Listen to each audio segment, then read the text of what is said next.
En otros videos hablamos sobre la correlación y en el video de hoy vamos a hablar sobre la regresión múltiple y en concreto sobre el primer apartado que es el de teoría.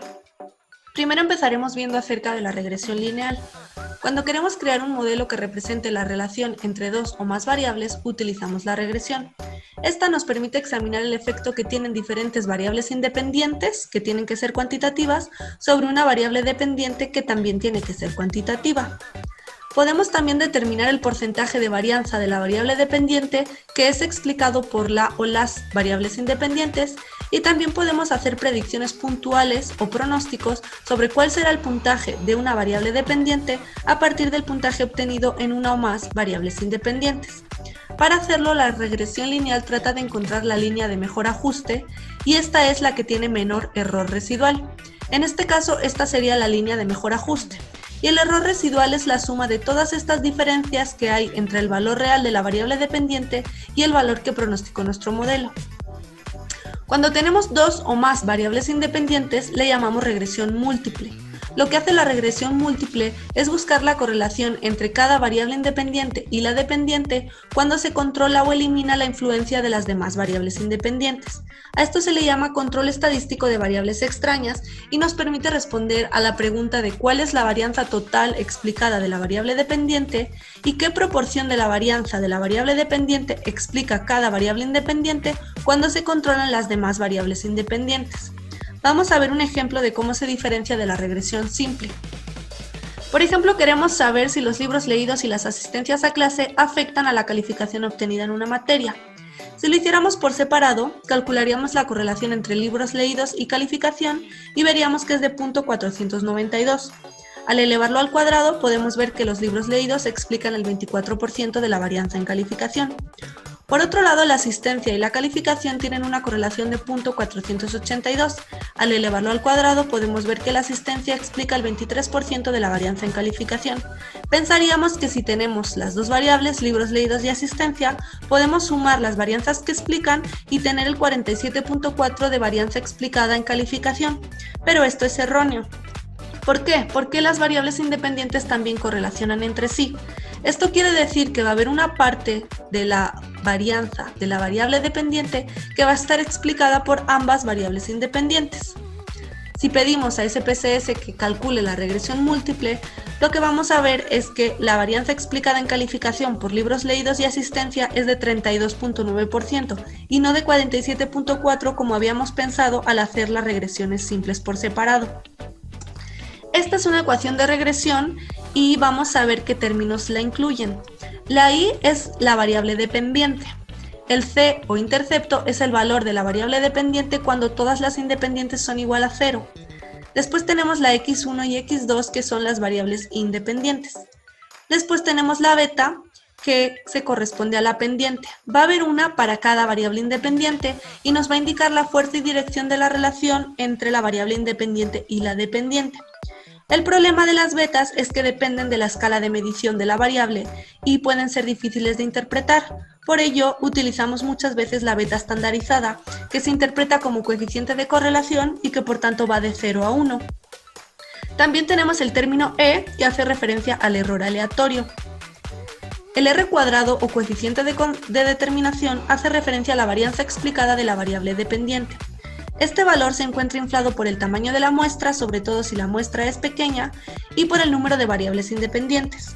Siempre que agregamos variables independientes, es muy poco probable que correlacionen 0 con la variable dependiente, por lo que el valor de r cuadrado siempre va a aumentar cuando agreguemos variables independientes. Por ello, el r cuadrado habrá que ajustarlo para poder hacer una estimación de cuál será su valor real en la población, y a este valor lo llamaremos r cuadrado ajustado o corregido. Por otro lado, tenemos el error estándar múltiple de estimación, que es una medida de la eficiencia del modelo. Este hace referencia a la varianza de la variable dependiente que no es explicada por el modelo. Existe una fórmula para calcularlo, aunque los paquetes estadísticos lo hacen automáticamente. En este caso, mientras más pequeño sea el error estándar de estimación, mejor es el ajuste de nuestro modelo. El problema es que como se encuentra en la métrica de la variable dependiente, es difícil de interpretar. Cuando pedimos a SPSS que nos haga una regresión múltiple, nos van a aparecer tres tablas. La primera es el resumen del modelo. Aquí nos aparece qué variables independientes incluimos en el modelo y debemos de fijarnos en el R cuadrado ajustado, que es el porcentaje de varianza explicada de la variable dependiente, y en el error estándar de estimación, que como vimos es una medida de la eficiencia del modelo y esperamos que sea lo menor posible. La segunda tabla es la de la ANOVA y nos habla de la significancia total del modelo. Aquí podemos ver la variabilidad total de la variable dependiente, cuánta de esa varianza se explica por las variables independientes y cuánta no es explicada por el modelo. Este último número esperamos que sea lo menor posible. Aquí debemos de fijarnos en el valor de f y su significancia. Si es significativo quiere decir que nuestro modelo ajusta bien a nuestros datos y que es un buen modelo. Finalmente tenemos la tabla de los coeficientes. Aquí nos van a aparecer en primer lugar la constante o intercepto, que es el primer término que vamos a añadir en nuestra ecuación de regresión. Después nos van a aparecer las pendientes y va a haber una para cada variable independiente, en este caso son 2, y las vamos a incluir en nuestra ecuación de regresión multiplicándolas por el valor de la variable independiente. También para cada variable independiente nos va a aparecer su coeficiente estandarizado o beta estandarizada, que es la correlación entre la variable independiente y la dependiente cuando se controlan las otras variables independientes. Para cada variable independiente debemos de fijarnos si es significativo. Esto quiere decir que es un predictor de la variable dependiente.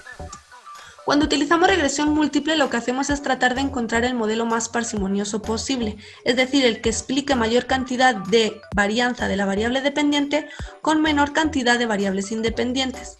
Esto quiere decir que tendremos que eliminar las variables independientes que no proporcionen una predicción adicional respecto de las que ya están en la ecuación, y esto lo podemos hacer con criterios teóricos o con criterios estadísticos. Y según esto tendremos tres tipos de regresión múltiple: la regresión múltiple estándar, la regresión secuencial o jerárquica y la estadística, que también le llamamos paso a paso o stepwise.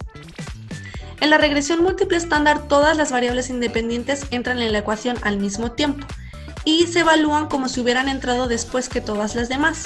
Aquí lo que vamos a fijarnos es en la contribución única de cada variable independiente, es decir, la parte de la varianza de la variable dependiente que explican y que no explica ninguna otra.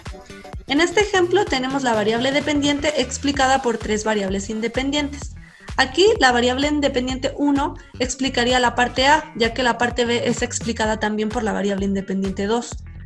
La variable independiente 2 explica la parte C, ya que las partes B y D son explicadas por las otras variables independientes. Y la variable independiente 3 explica la parte E, ya que la parte D la explica la variable independiente 2.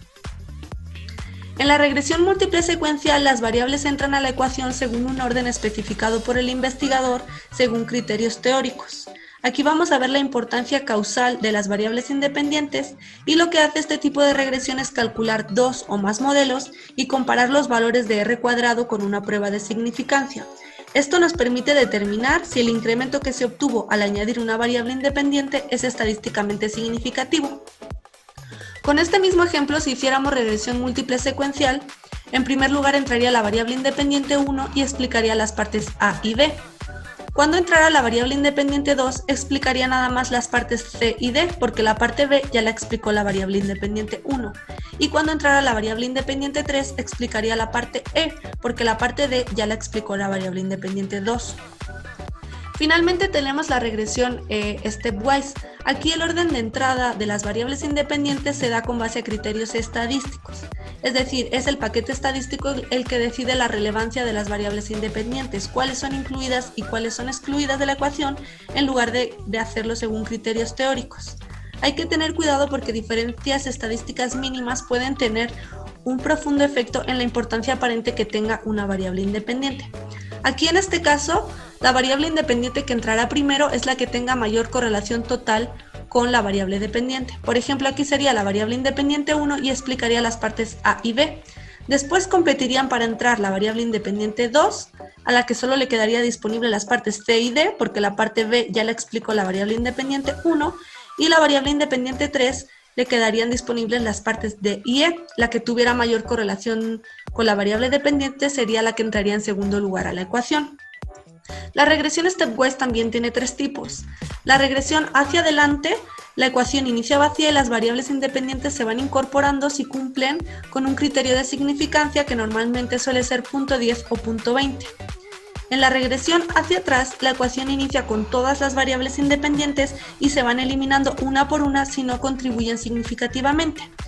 Y en la regresión paso por paso se combinan los dos procedimientos. La ecuación inicia vacía y las variables independientes se van incorporando, pero pueden ser eliminadas en cualquier paso si dejan de contribuir significativamente a la regresión. Hay que tener cuidado porque este tipo de regresión tiene algunos problemas.